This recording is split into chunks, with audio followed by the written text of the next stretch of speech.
In 1993, I was separated from my husband. I was living for the first time in my life by myself, as a consequence of which I took a self-defense class specially made for women. It was awesome. I also, after not having been churched for 20 years, returned to church, and I was going to a small parish in the neighborhood where I lived in Hyde Park. No, actually it was in Kenwood in Chicago. And the priest there, and I had also just been fired from my job at Price Waterhouse, which was a total blessing. I was miserable there. And I had found a new job at the Chicago Lawyers Committee for Civil Rights Under Law, but that was not going to begin for a couple of months. So I had like a couple of months when, fortunately, because of my contract at Price Waterhouse, I had a lot of money, but I didn't have a job. And I was waiting to start my other job.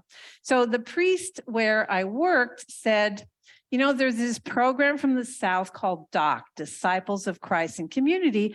And would you be willing to go to Sewanee, which is in the South, where I like never been, and become trained to become a facilitator in that so that we could do it in this parish in Chicago.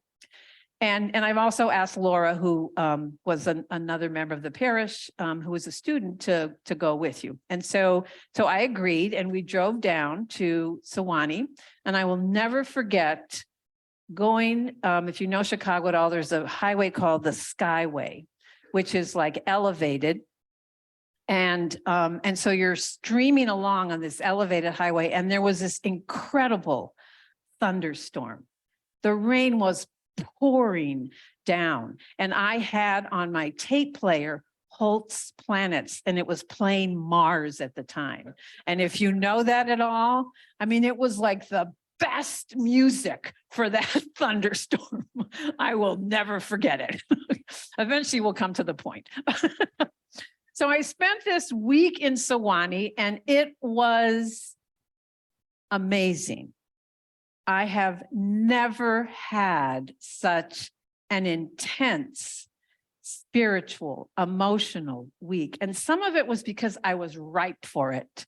You know, I had been on church for so long, and I was finally coming back. I was going through a lot of stuff in my therapy, and this was like a wonderful opportunity to try to help process it in a spiritual context. And I met my first deacon.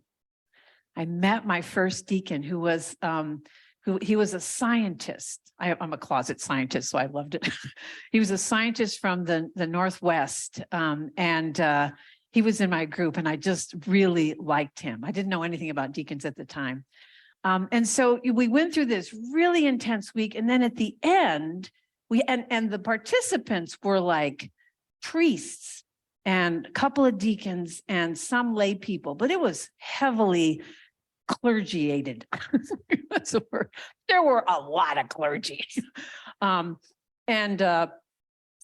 Our final thing was a Eucharist. And we'd had wonderful preachers through this whole thing. So at this Eucharist, the person who was leading it said, rather than deliver, you know, a reflection or a sermon now, I am going to open the floor and ask anyone who would like to say something about this week. And so I thought, oh, great, we have all these great preachers, nothing to worry about. And then there was a feeling. It was not a voice. It was not a voice. There was a feeling, and it was overwhelming. And the feeling was that I was to speak in God's name. Me. Now, you may not know this, some of you will, but as a lawyer and through all of my life, I have been a horrible public speaker. I hated it, and I was really bad at it. And I am not, you know, shy about my gifts. I was really, really horrible. And, you know, it's like, me?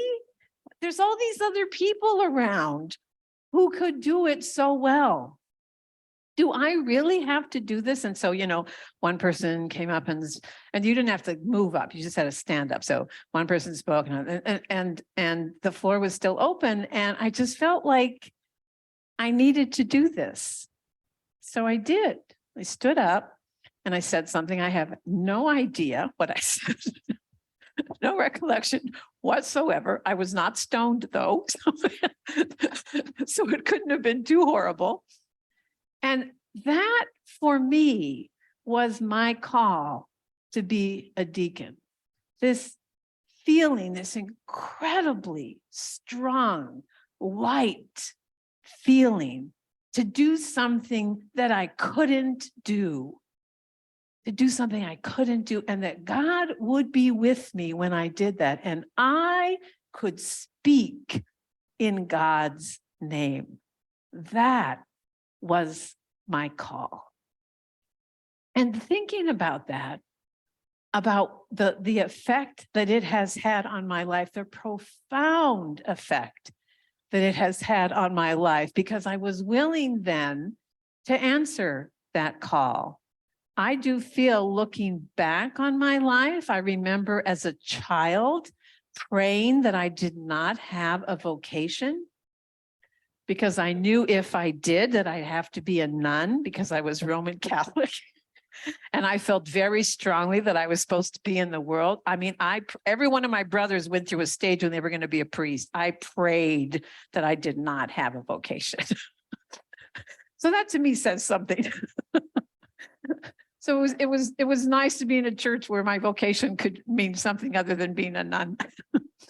But thinking about its effect, for me, today's psalm spoke so strongly to me of the effect on my life of being open to that call.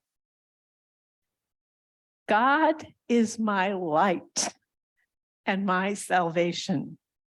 Whom then shall I fear? God is the strength of my life. Of whom then shall I be afraid?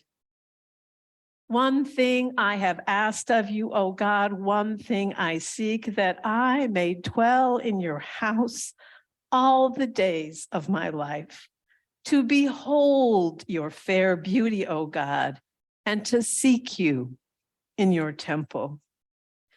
For in the day of trouble, you shall keep me safe in your shelter. You shall hide me in the secrecy of your dwelling and set me high upon a rock. Even now, you lift up my head above my enemies round about me. Therefore, I will offer in your dwelling an oblation with sounds of great gladness. I will sing and make music to you, and in my case, dance. Hearken to my voice, O Most High, when I call. Have mercy on me and answer me. You speak in my heart and say, seek my face. Your face, O God, will I seek. Hide not your face from me, turn away your servant in displeasure. You have been my helper. Cast me not away. Do not forsake me, O God of my salvation. Amen.